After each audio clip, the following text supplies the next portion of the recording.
"You never deserved our son," my mother-in-law said coldly, dangling the new house keys in front of me. "It's time you understand your place in this family."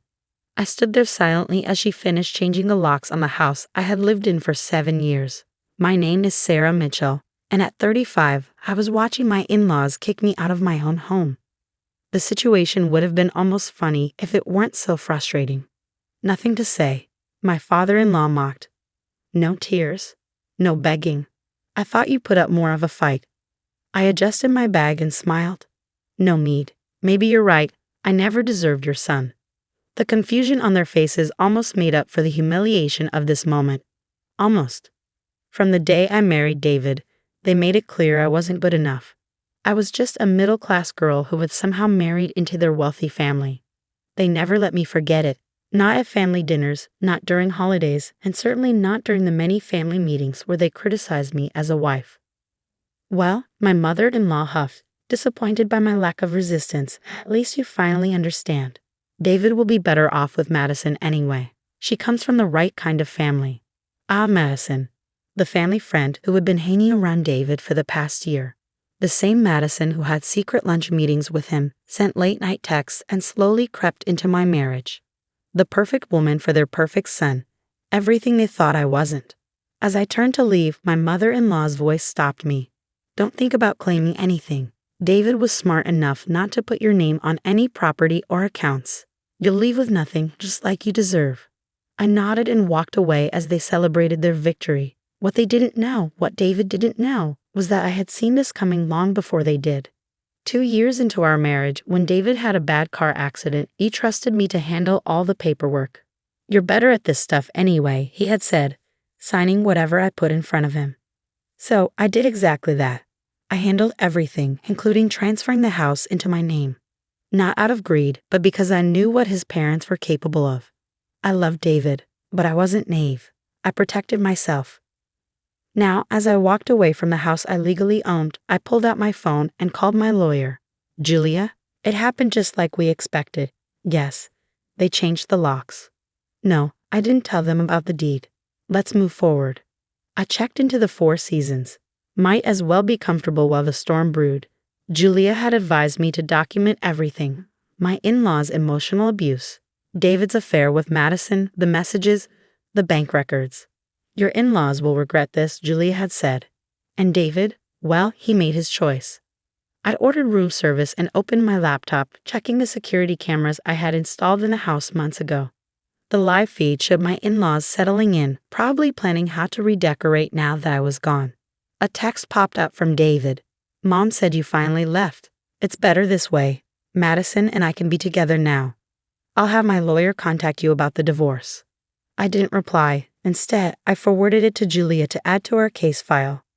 3 days. That's how long Julia said it would take to finalize everything. 3 days before they realized their mistake. Sipping my wine, I watched the sunset from my hotel room. Soon, David and his parents would learn the truth. The house, the cars, even his boat. They were all mine. Legal, documented, and untouchable. My grandmother always said, I murmured, raising my glass, "The best revenge is letting people think they've won." I smiled. In 3 days, they would understand why I hadn't fought back. I had already won. That night, I slept better than I had in months. Letting go of a life where I was never accepted felt freeing. Tomorrow would be chaos. But tonight, I could finally breathe. 3 days passed quickly. Through my security cameras, I watched my in-laws and Madison turn my house into their dream home. They replaced my photos, moved my things to the garage, and acted like I never existed. On the 4th morning, I got dressed in my favorite black dress, styled my hair, and headed to meet Julia at the courthouse. It was time. "Everything's ready," Julia said, handing me a stack of papers. "The police will meet us there. Are you sure you want to do this publicly?" I nodded. They humiliated me in front of everyone. It's only fair they learn their lesson the same way. We arrived just as David's car pulled into the driveway. Right on time. 2 police cars and a locksmith van followed. David stepped out with Madison beside him, his confident smile fading as he saw us. "What's this?" he asked. "Sarah, if you're trying to make a scene." Julia stepped forward. "We're here with a court order. This property belongs solely to Mrs. Mitchell. You and your family are trespassing. David laughed, but there was doubt in his eyes. That's ridiculous. This is my house. I bought it. With my money, I said. And you signed it over to me while you were recovering. Remember those papers you didn't bother to read? His face went pale just as his parents came outside. What's going on? My mother-in-law demanded. A police officer held out the official documents. Ma'am, you're trespassing. You have 1 hour to gather your things and leave. This is absurd, my father-in-law yelled. David, tell them this is your house. David frantically scrolled through his phone, searching for proof. This can't be right. Sarah, what did you do? I protected myself, I said simply. Just like you tried to protect yourself by keeping my name off everything. But you didn't read the fine print. You signed everything over to me. Madison grabbed David's arm. Baby, they can't do this. Tell them they can't do this. The officer checked his watch. 53 minutes left. My mother-in-law lunged at me, face twisted with rage. Careful, Julia warned. Everything is being recorded. You've already committed illegal entry. Want to add assault to the list? The next hour was chaos. My in-laws scrambled to grab whatever they could while the police watched. I stood by my car, calm, as their perfect plan collapsed. The cars too, Julia said as David tried to get into his BMW. The boat, the vehicles, everything is in Mrs. Mitchell's name. You can't take everything, he shouted. I earned that money. I opened a folder. Here are bank statements showing how you've been draining our accounts for your secret life with Madison. And here's proof of the money your parents tried to transfer out last week. Should I keep going? Their faces showed pure defeat. Madison was already calling in Uber, suddenly uninterested now that David had nothing. As they loaded their last belongings into my father-in-law's car, the only one in their name, David turned to me. Why? He asked, his voice hollow. Why did he just tell me you knew? I looked at him for the first time in months. Because you didn't deserve a warning. You and your family spent years making me feel small, like I wasn't enough. You never thought I was smart enough to protect myself. That was your mistake. The locksmith finished changing the locks, ones only I had the keys to. Julia handed David an envelope. Divorce papers, she said. Mrs. Mitchell is filing on grounds of adultery and financial misconduct. You'll need a good lawyer. I watched them drive away, my mother-in-law crying, my father-in-law furious, David defeated, Madison disappearing. It felt like a weight had lifted. Julia shut her briefcase. That went better than expected, ready to go inside.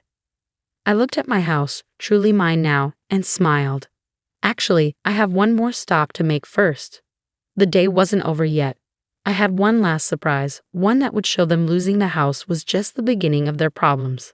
That evening, while David and his family were probably scrambling to find hotel rooms, I sat in the office of James Parker, my mother's old friend and the executor of her estate. The same estate my in-laws never knew existed. The timing couldn't be better, James said, spreading documents across his desk. Your mother would be proud of how you handled everything. What my husband and his family never bothered to learn about me was that my middle-class background was a choice, not a reality. My mother had been a silent investor in multiple real estate developments, leaving me a substantial inheritance when she passed. I kept it quiet, living modestly, wanting to build a genuine relationship with David. The trust becomes active tomorrow, James continued. Now that you're filing for divorce, there's no reason to keep it separate anymore. The properties, investments, everything transfers to your control. I picked up my mother's old photo from his desk, smiling at her confident expression. She always warned me to keep something for myself, to maintain my independence no matter what. Never let anyone make you feel small, she'd said. Just let them think they're bigger than you until they prove they don't deserve your trust. My phone buzzed. A message from Julia. David's parents had tried to access their retirement accounts, only to discover their recent financial manipulations had triggered a fraud investigation. Their attempts to help David hide money from me during the divorce had backfired spectacularly. Should we proceed with the press release? James asked, holding up a draft announcement about the new charitable foundation I was establishing, one that would help women achieve financial independence after divorce. Yes, I nodded. It's time. The next morning, while having breakfast at my favorite cafe, I watched as the announcement hit the local news. The Mitchell Family Foundation, named after my mother, not my soon-to-be ex-husband, would be offering grants, legal assistance, and support to women rebuilding their lives. David's sister called first, surprisingly. I had no idea, she said quietly, about any of it, what they did to you, who you really were. I'm sorry I didn't stand up for you. Thank you, I replied sincerely. She'd been the only one who'd occasionally shown me kindness. Would you like to help with the foundation? We could use someone who understands family dynamics. By evening, the story had spread through our social circle. The same people who'd watched silently as my in-laws humiliated me, who'd turned a blind eye to Madison and David's affair, were suddenly flooding my phone with messages of support and congratulations. I declined all their calls except one, from my elderly neighbor, Mrs. Chen, who'd been the only person to warn me about Madison's frequent visits while I was away. You did good, girl, she said warmly. Your mother would be proud. A week later, I received a letter from David. He wrote about regret, about realizing too late what he'd lost, about hoping someday I could forgive him. Madison, he mentioned, had already started dating someone else. Someone with an actual fortune, not just the appearance of one. I didn't reply. Instead, I focused on renovating my house, removing all traces of their presence. Each room I redesigned felt like reclaiming a piece of myself. The foundation's first grant recipient was a woman who reminded me of myself, someone whose in-laws had tried to bully her out of her home. Helping her stand up for herself felt like turning my pain into purpose. 6 months later, I ran into my former mother-in-law at the grocery store. She looked older, tired. The fraud investigation had cost them their reputation and most of their retirement savings. She started to turn away but then stopped. You won, she said simply. You had the power all along, and we never saw it. No, I corrected her. I didn't win. I just stopped letting you make me lose. As I drove home that evening, I thought about everything that had happened. My mother had taught me that true strength isn't about fighting every battle. It's about knowing which ones are worth fighting and being prepared when they come. I parked in my driveway, looking at my beautiful home, now truly mine in every way. The garden was blooming with the roses I'd planted, my favorite wind chimes tinkled in the breeze, and through the window, I could see the family photos I'd restored to their rightful place. Inside, on my desk, lay the final divorce papers ready to be filed. Beside them sat the foundation's latest grant applications, more women seeking the chance I'd had, the opportunity to stand on their own feet. Sometimes the best revenge isn't about getting even. It's about building something beautiful from the ashes of what others tried to destroy. My in-laws had wanted to break me, but instead, they'd helped me build something stronger than I'd ever imagined.